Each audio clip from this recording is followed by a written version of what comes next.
Hello student, welcome back to my channel Samrat Academy. Student, जितने बच्चे class 10th में 2027 board का पेपर देने वाले उनकी वीडियो सबसे ज्यादा इंपॉर्टेंट है। मेरे प्यारे बच्चों, आज की इस वीडियो में आप लोगों को 2027 बोर्ड एग्जाम के लिए एक मॉडल पेपर लेकर आ गया हूं। मेरे प्यारे बच्चों, ये गेस पेपर है, एक प्रैक्टिस सेट में लेकर आ गया हूं आप लोगों को।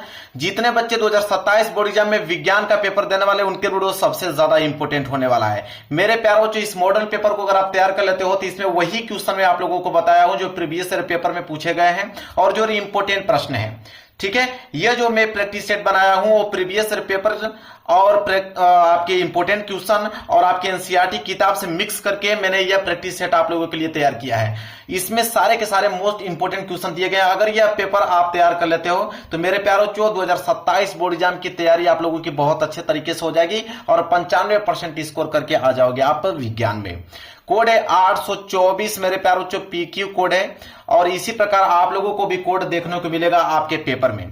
पेपर 70 नंबर का रहेगा और पेपर को हल करने के लिए आपके पास समय 3 घंटे 15 मिनट का दिया जाएगा। और यहां पे अनुक्रमांक और नाम आप लोगों को लिखना है।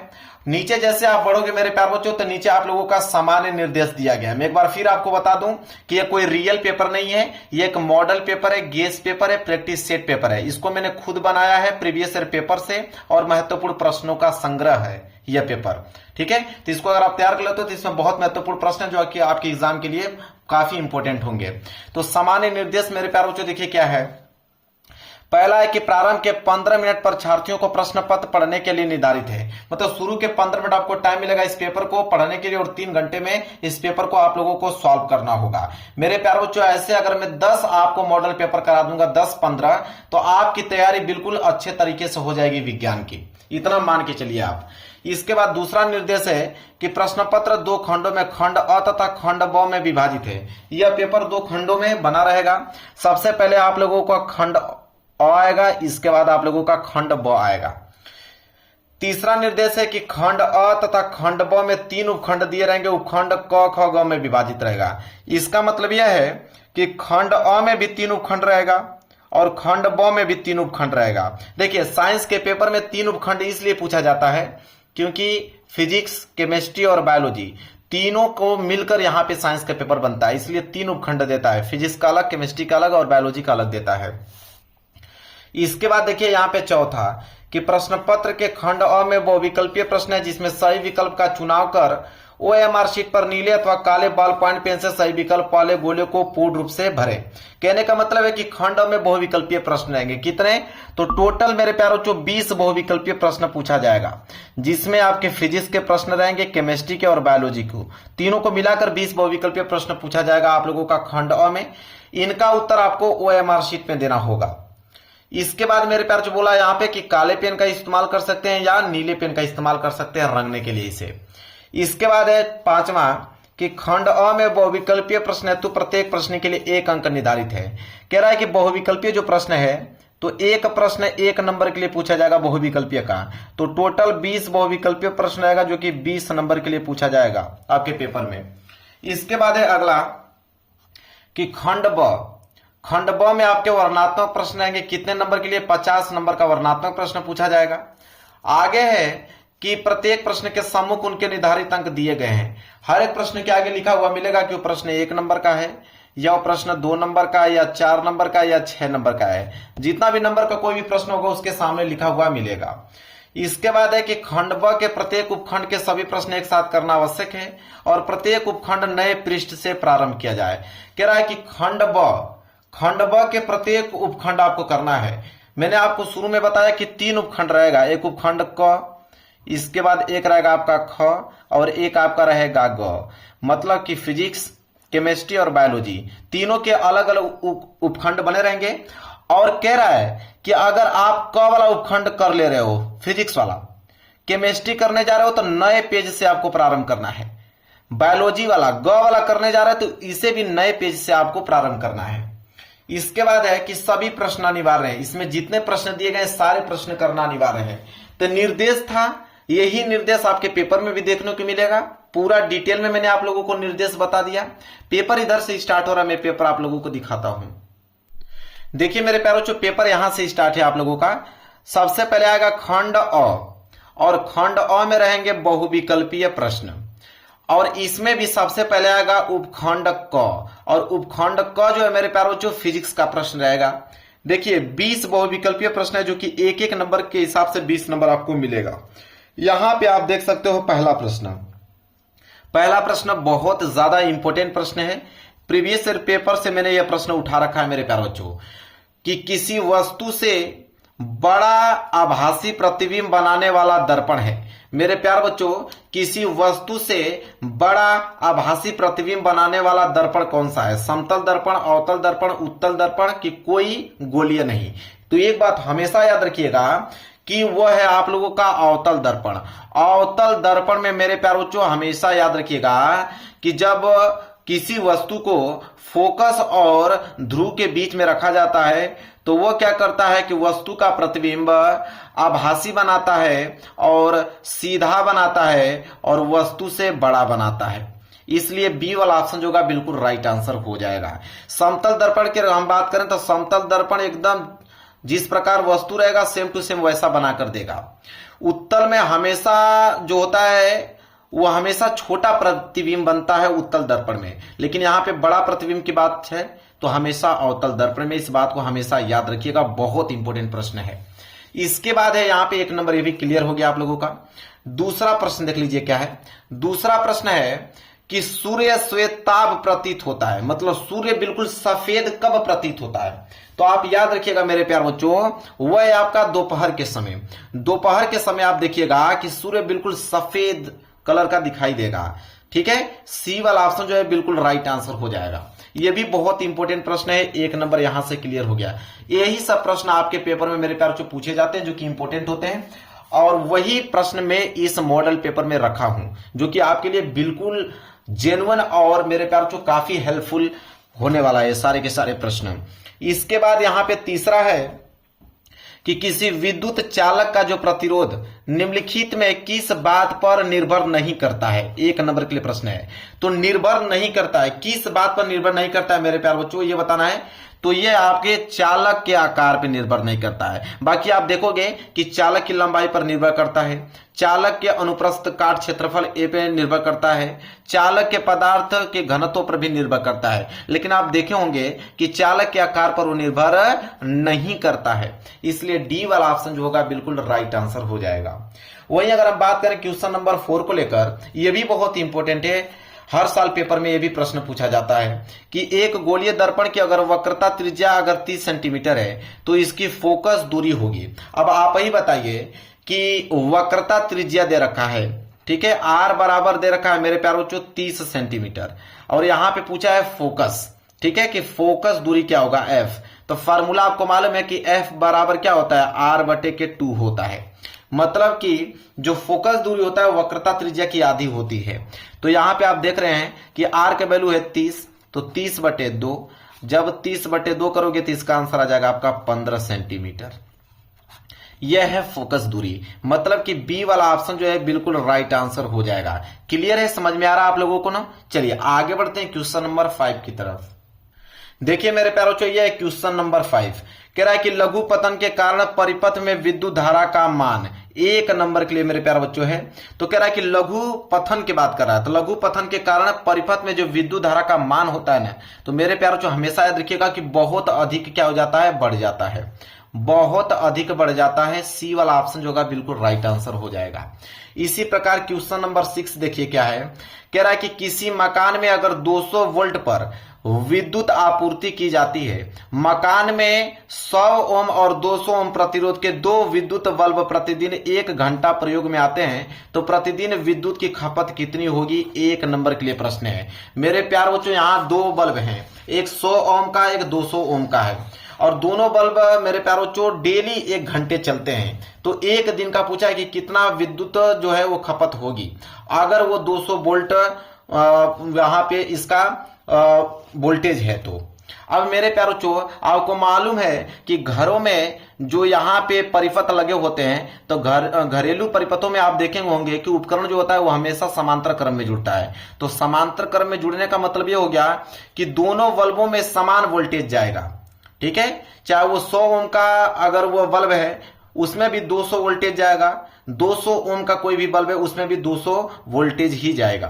तो दोनों ही केस में वोल्टेज तो समान होने वाला है। तो सबसे पहले हम दोनों बल्बों के अलग अलग शक्ति निकाल लेते हैं। तो दोनों बल्बों के अलग अलग शक्ति निकालेंगे। तो आप देखिए यहाँ पे पहले हम निकालेंगे पहले बल्ब की शक्ति। तो पहले बल्ब की शक्ति मतलब P1।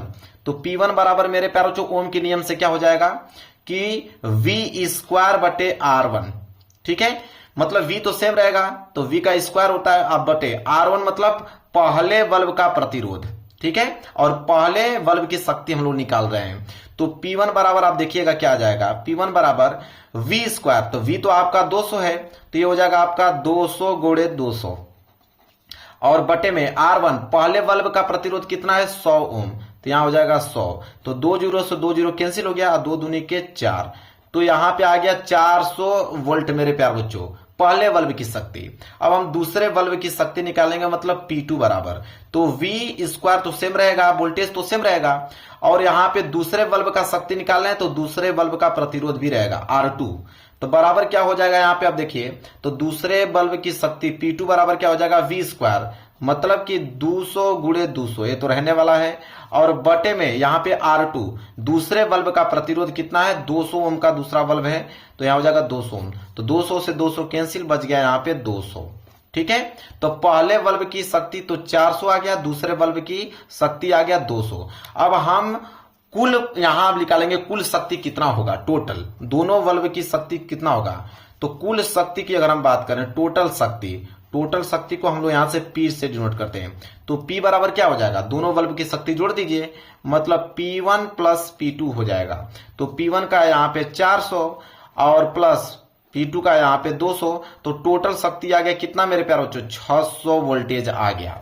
अब हमें कह रहा है कि अगर 1 घंटा प्रयोग में लाता है, दोनों बल्बों को 1 घंटा प्रयोग में लाते हैं तो 1 दिन का खपत पूछा है। ठीक है, मतलब यूनिट पूछा है हमसे। तो एक फार्मूला हमेशा याद रखिएगा, जब बिजली खपत पूछे तो उसे यूनिट में निकालते हैं। तो यूनिट बराबर फार्मूला कहता है कि वाट गुणे घंटा और गुणे में होता है यहाँ पे दिन और बटे में कितना 1000 का भाग लगा देते हैं। यहां से हमें यूनिट ज्ञात हो जाता है। तो वाट की अगर हम बात करें तो वाट कितना है, टोटल वाट कितना है 600 वाट, टोटल शक्ति 600 आया है। और घंटा 1 घंटा डेली चलता है और 1 दिन का ही निकालना है और बटे में हो जाएगा यहाँ पे मेरे प्यार बच्चों 1000। तो यहां से आप ध्यान दीजिए 2 जीरो से 2 जीरो कैंसिल, तो ऊपर बच गया 6 कम 6, ऊपर 6 और नीचे बच गया यहाँ पे 10। हालांकि यह किस में आएगा, यह आएगा आप लोगों का किलोवाट घंटा में, लेकिन ऑप्शन आप देखिएगा तो किलोवाट घंटा में ऑप्शन दिया ही नहीं है, वाट घंटा में दिया है। तो किलो को हमको हटाना पड़ेगा तभी तो वाट घंटा आएगा। तो किलो को हटाने के लिए मेरे प्यारों हम गुणा कर देंगे किसका, गुणा कर देंगे 1000 का। तो यहाँ पे 1 जीरो से 1 जीरो कैंसिल और ये हो जाएगा आपका 600। तो 600 वाट घंटा मेरे प्यारों यहाँ पे आ जाएगा 600 वाट घंटा। ये हो गया इसका फाइनल आंसर जो कि ऑप्शन में भी दिया है 600 वाट घंटा। आप देख सकते हो कि बी वाला ऑप्शन जो होगा बिल्कुल राइट आंसर हो जाएगा। तो बहुत ज्यादा इंपॉर्टेंट प्रश्न है मेरे प्यारे बच्चों, बहुत डीपली मैंने इसको आप लोगों को बता दिया। चलिए आगे बढ़ते हैं प्रश्न संख्या 7वें की तरफ। प्रश्न संख्या 7वां है कि दूरदृष्टि दोष के कारण प्रतिबिंब बनता है। अगर आपकी आंखों में दूरदृष्टि दोष है तो प्रतिबिंब हमेशा रेटिना के पीछे बनेगा, इस बात को हमेशा याद रखिएगा। अगर आपकी आंखें बिल्कुल स्वस्थ है तो प्रतिबिंब हमेशा रेटिना पर बनेगा। अगर आपकी आंखों में यहां पे निकट दृष्टि दोष रहेगा तो प्रतिबिंब रेटिना के कहां बनेगा मेरे प्यारे बच्चों, ठीक है, रेटिना के आगे बनता है। इस बात को हमेशा में ध्यान में आप लोगों को रख के चलना है। समझ में आ गया ना। चलिए आगे हम बढ़ेंगे। अब आगे आप लोगों का उपखंड ख, उपखंड क में फिजिक्स वाला प्रश्न था। अब उपखंड ख में मेरे प्यारों जो यहाँ पे केमिस्ट्री वाले प्रश्न आपको देखने को मिलेगा, केमिस्ट्री वाला प्रश्न।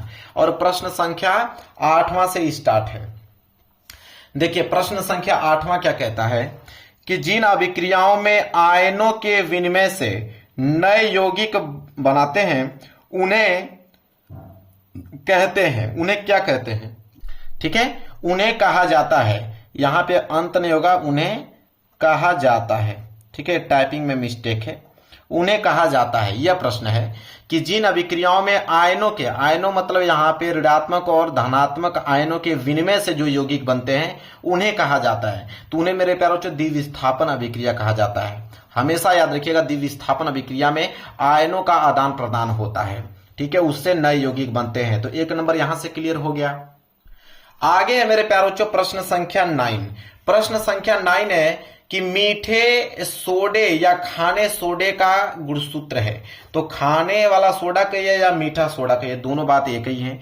उनका हमें अणु सूत्र पूछा है। तो अणु सूत्र की अगर हम बात करें कि खाने वाले सोडे का क्या होता है, NaHCO3, जिसे हम लोग बोलते हैं सोडियम बाइकार्बोनेट। खाने वाले सोडे को हम लोग बोलते हैं सोडियम बाइकार्बोनेट, NaHCO3, याद रखिएगा।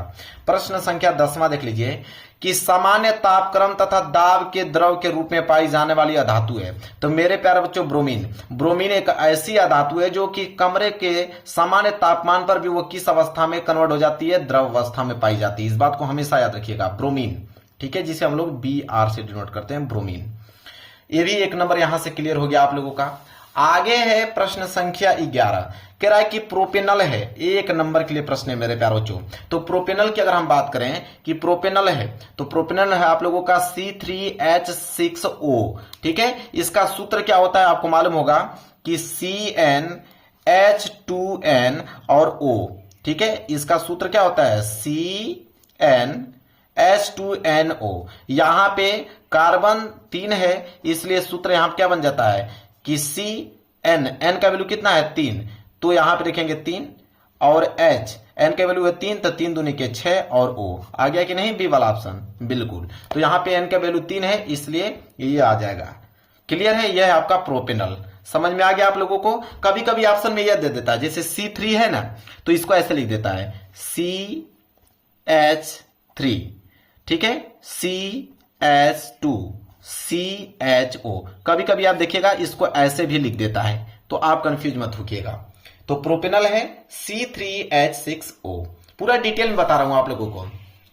इसके बाद प्रश्न संख्या 12 है, देखिए क्या है। प्रश्न संख्या 12 है कि एसिटिक अम्ल का IUPAC नाम है। तो एसिटिक अम्ल का IUPAC नाम की अगर हम बात करें मेरे प्यारों बच्चों, तो वो होता है आपका एथेनोइक अम्ल। क्या होता है, एथेनोइक अम्ल होता है, ठीक है। और एसिटिक अम्ल का सूत्र क्या होता है, CH3COOH, याद कर लीजिए। एसिटिक अम्ल का सूत्र होता है CH3COOH, और एसिटिक अम्ल का IUPAC नाम क्या होता है, एथेनोइक अम्ल होता है। लो भाई 1 नंबर क्लियर हो गया यहां से भी।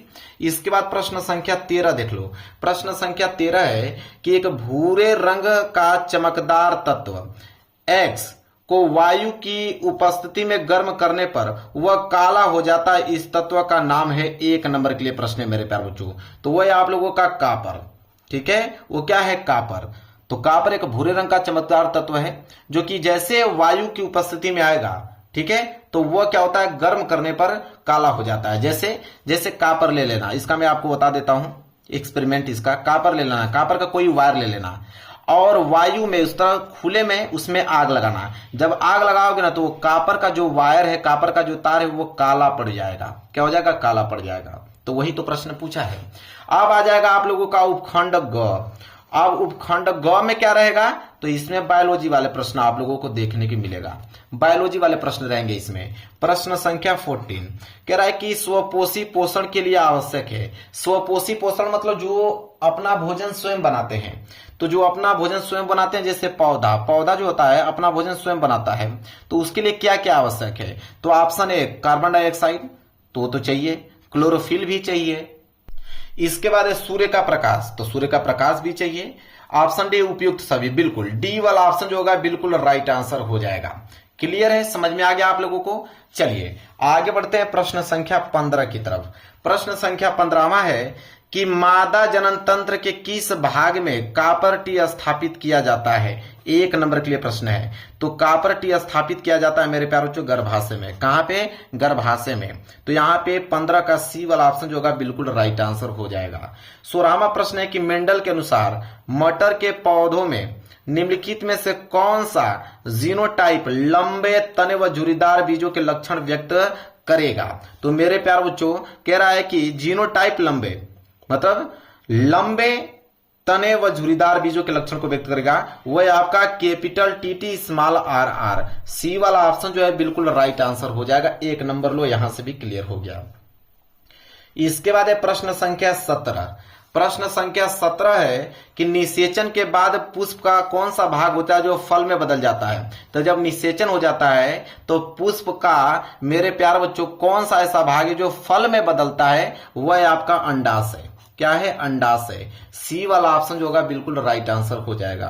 18वां है कि एक स्वस्थ व्यक्ति में सामान्य रक्तदाब होता है। तो एक सामान्य व्यक्ति में अगर रक्तदाब की अगर हम बात करें तो 120/80 होता है, मतलब कम से कम 80 और अधिक से अधिक 120। क्लियर है? चलिए आगे है यहाँ पे प्रश्न संख्या 19 कि कूपिका, जिसे हम लोग वायु कोष्टिका भी बोलते हैं, तो कूपिका पाई जाती है। एक नंबर के लिए मेरे प्यारों ये भी प्रश्न है। तो कूपिका कहाँ पाई जाती है? फेफड़ों में। कहाँ पे? फेफड़ों में पाई जाती है कूपिकाएं। बी वाला ऑप्शन जो होगा बिल्कुल राइट आंसर हो जाएगा। 20वां है बहुविकल्पीय का लास्ट प्रश्न कि पादप में जाइलम उत्तरदायी है। जाइलम, ज से जाइलम, ज से जल। तो याद रखिएगा कि पादप मतलब पौधा, पौधा में जाइलम का कार्य क्या होता है कि जल का वहन करने में इसका कार्य होता है। इसलिए ए वाला ऑप्शन जो है बिल्कुल राइट आंसर हो जाता है। कभी कभी जाइलम ना देकर फ्लोएम पूछ लेता है, कभी कभी जाइलम ना देकर फ्लोएम पूछ लेता है। तो फ्लोएम, एफ, एफ मतलब फ, तो एफ से क्या आप याद रख लीजिएगा, एफ मतलब होता है फूड, फूड मतलब क्या होता है? भोजन। तो जब पूछे कि पादप में फ्लोएम उत्तरदायी है तो भोजन का वहन करने में, लेकिन यहाँ पे जाइलम पूछा है तो जाइलम, ज से जल मतलब जल का वहन करने में। ये ट्रिक याद रखिएगा ना, तो दोनों प्रश्नों का आप हल आसानी से दे पाएंगे। इसके बाद मेरे प्यारों जो आता है यहाँ पे खंड ब, और खंड ब में निर्देश में ही मैंने बताया था आप लोगों को कि वर्णनात्मक प्रश्न रहेगा, जो कि कितने नंबर के लिए? 50 नंबर के लिए। और इसमें भी तीनों उपखंड आते हैं। उपखंड क पहले फिजिक्स वाला आएगा। तो यहाँ पे जो भी प्रश्न मैं ले रखा हूं ये प्रीवियस ईयर पेपर से लिया हूं और इंपोर्टेंट क्वेश्चन लिया हूं। ठीक है, यही प्रश्न आपके पेपर में देखने को मिलता है। तो प्रश्न पहला आप देख सकते हो, कह रहा है कि एक उत्तल